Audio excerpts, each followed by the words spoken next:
महात्म्ये सचित्रं नमः। नवो अध्याये आरंभे नमः।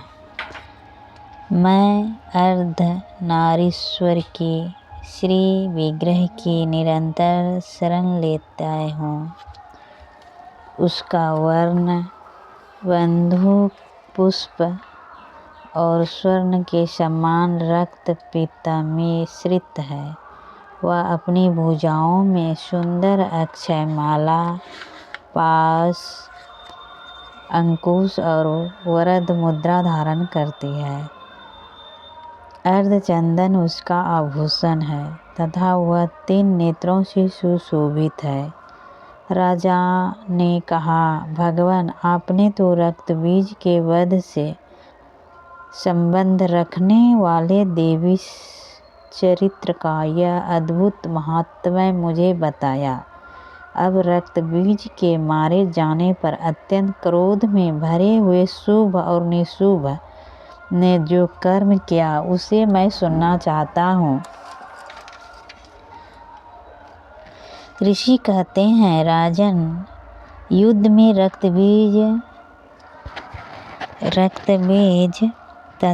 तथा अन्य दैत्यों के मारे जाने पर शुभ और निशुभ के क्रोध की सीमा ना रही। अपनी विशाल सेना इस प्रकार मारे जाती देख निशुभ अमर्ष में भरकर देवी की ओर दौड़ा। उसके साथ असुरों की प्रधान सेना थी। उसके आगे पीछे तथा पास भाग में बड़े बड़े असुर थे जो क्रोध से ओठ चबाते हुए देवी को मारने के लिए आए। महापराक्रमी शुभ भी अपने सेना के साथ मातृगणों से युद्ध करके क्रोधवश चंडिका को मारने के लिए आ पहुंचा। तब देवी के साथ शुभ और निशुभ का घोर संग्राम छिड़ गया। वे दोनों दैत्य मेघों की भांति बाणों की भयंकर पुष्टि कर रहे थे। उन दोनों के चलाए हुए बाण को चंडिका ने अपने बाणों से समूह से तुरंत ही काट डाला और सहस्त्र समूहों की वर्षा करके उन दोनों दैत्यपतियों के अंगों में भी चोट पहुँचाई। निशुभ ने तीखी तलवार और चमकती हुई ढाल लेकर देवी की श्रेष्ठ वाहन सिंह के मस्तक पर प्रहार किया। अपने वाहन को चोट पहुँचने पर देवी ने क्षुरप्रभ नामक बाण से निशुभ की श्रेष्ठ तलवार तुरंत ही काट डाली और उसकी ढाल को भी, जिसमें 8 चांद जड़े थे, खंड खंड कर दिया। ढाल और तलवार के कट जाने पर उस असुर शक्ति चलाई, किंतु सामने आने पर देवी ने चक्र से उसे भी 2 टुकड़े कर दिया।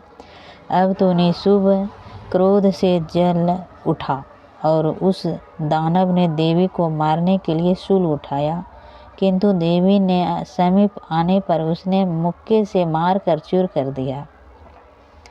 तब उसने गदा घुमाकर चंडिका के ऊपर चलाई, परंतु वह भी देवी ने त्रिशूल से काट कर भस्म कर दिया।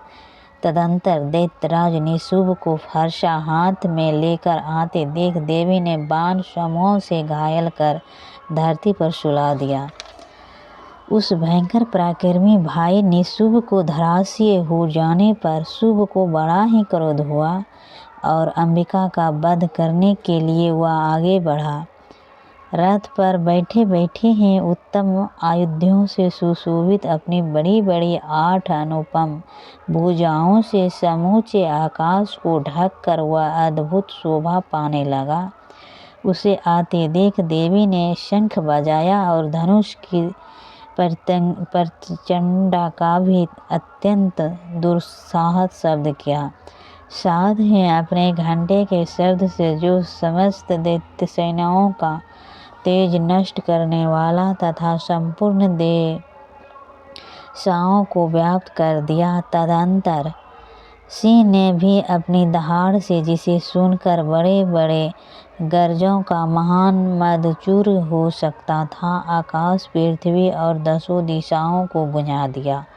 फिर काली ने आकाश में उछलकर अपने दोनों हाथों से पृथ्वी का आघात किया। उसे ऐसा भयंकर शब्द हुआ जिससे कि पहले के सभी शब्द शांत हो गए। तत्पश्चात शिवदूती ने दैत्य के लिए अमंगलजनक अट्टहास किया। उस शब्दों को सुनकर समस्त असुर धरास उठे, किंतु शुभ को बड़ा ही क्रोध हुआ। उस समय देवी ने जब शुभ को लक्ष्य करके कहा, ओ दुरात्मा, खड़ा रहो, खड़ा रहो, तभी आकाश में खड़े हुए देवता बोल उठे, जय हो, जय हो, जय हो। तभी शुभ ने वहां आकर ज्वालाओं के युक्त अत्यंत भयानक शक्ति चलाई। अग्नि पर्वत के समान आती हुई इस शक्ति को देवी ने बड़े ही भारी लुके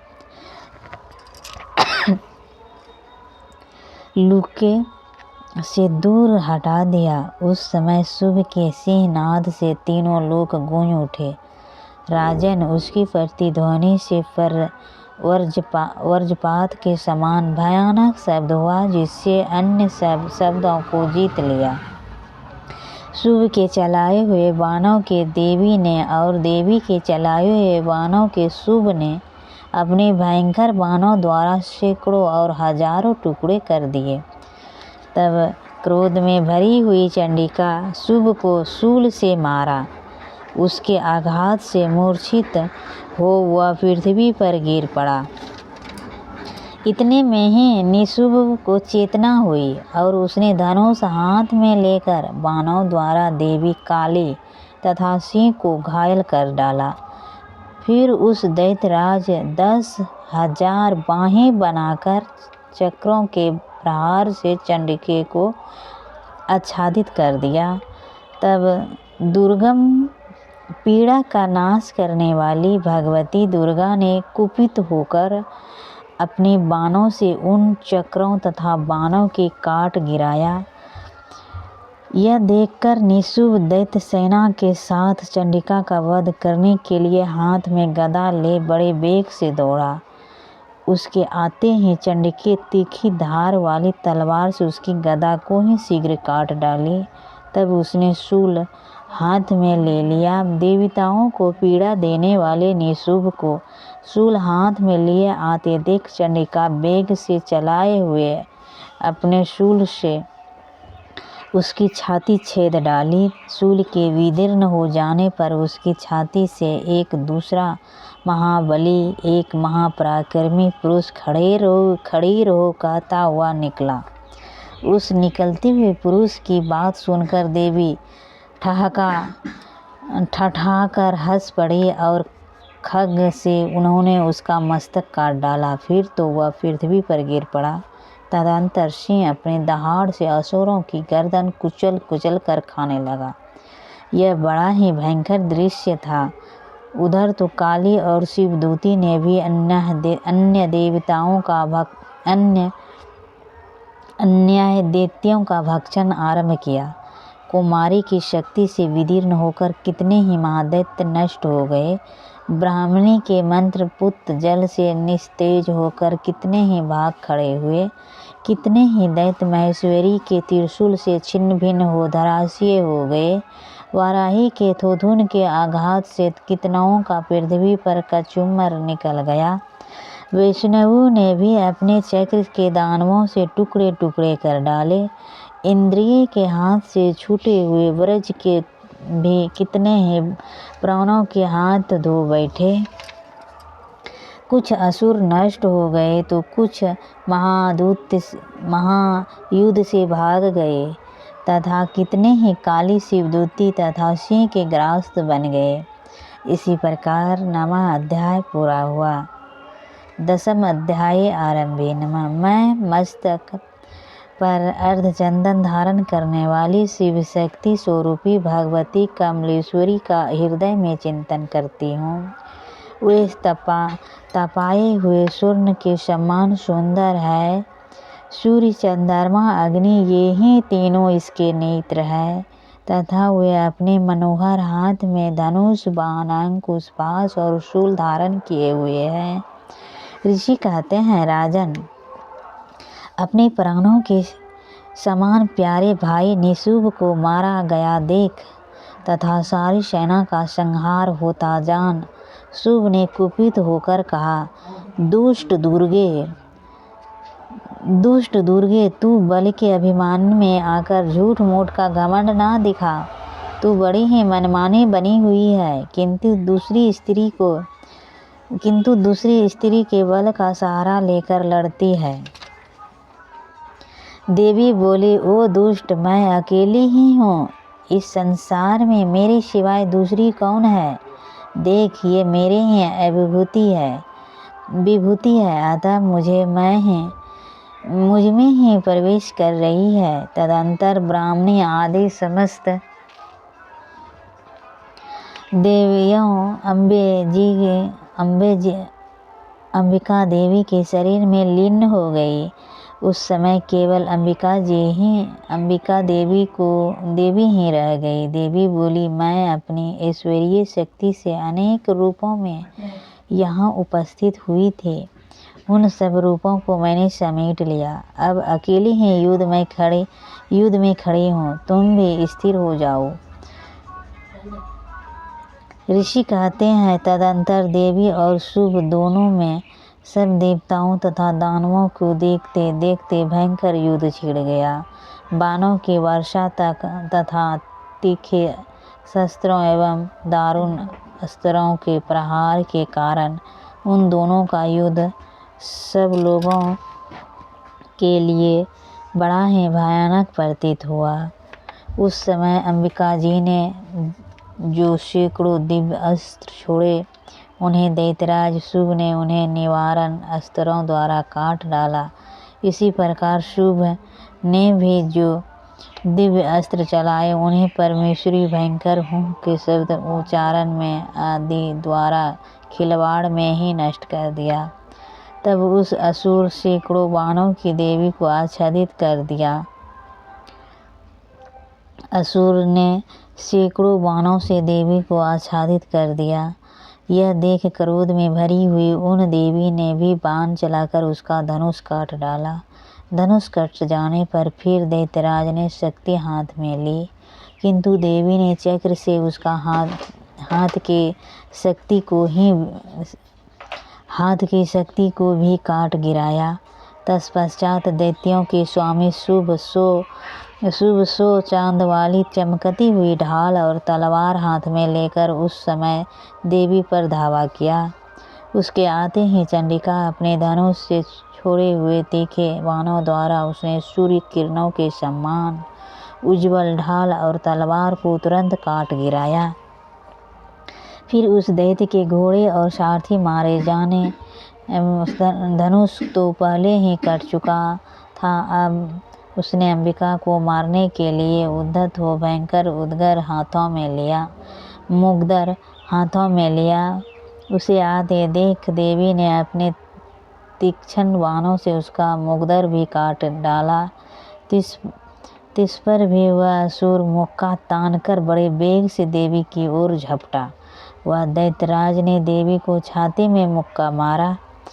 तब उन देवी ने भी उसकी छाती में एक चाटा जड़ से दिया। देवी का थप्पड़ खाकर दैत्यराज शुभ पृथ्वी पर गिर पड़ा, किंतु पुनः साहसपूर्वक उठकर खड़ा हो गया और फिर वह उछला और देवी को ऊपर ले जाकर आकाश में खड़ा हो गया।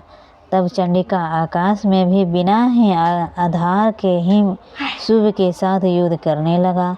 उस समय दैत्य और चंडिका आकाश में एक दूसरे से लड़ने लगे। उनका वह युद्ध पहले सिद्ध और मुनियों को विश्व में डालने वाला हुआ।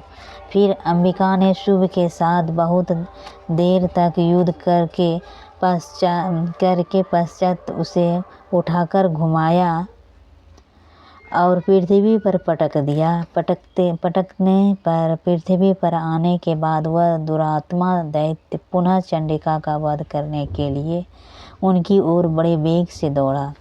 तब समस्त दैत्यों के राजा शुभ को अपनी ओर आते देख देवी ने त्रिशूल से उसकी छाती छेद डाली, पृथ्वी पर गिरा दिया। देवी के शूल की धार से घायल होकर उसके प्राण पखेरा उड़ गया और वह समुद्र, द्वीपों और पर्वतों सहित समुचित पृथ्वी को कांपता हुआ भूमि पर गिर पड़ा। तदंतर उस दुरात्मा मारे जाने पर संपूर्ण जगत प्रसन्न एवं पूर्ण स्वस्थ हो गया तथा आकाश स्वच्छ दिखाई देने लगा। पहले जो उत्पात सूचक मेघ और उल्कापात होते थे वे सब शांत हो गए तथा उस दैत्य के मारे जाने पर नदियों भी ठीक मार्ग से बहने लगी। उस समय सूर्य की मृत्यु के बाद संपूर्ण देवताओं का हृदय हर्ष से भर गया और गंधर्व मधुर गीत गाने लगे, दूसरे गंधर्व बाजे बजाने लगे और अप्सराएं नाचने लगे, पवित्र वायु बहने लगी, सूर्य की प्रभा उत्तम हो गई, अग्निशाला की बुझी हुई आग अपने आप प्रज्वलित हो उठी तथा संपूर्ण दिशाओं को भयंकर शब्द शांत हो गए। इसी प्रकार 10वां अध्याय पूरा हुआ। श्री दुर्गा सचित्र नमः।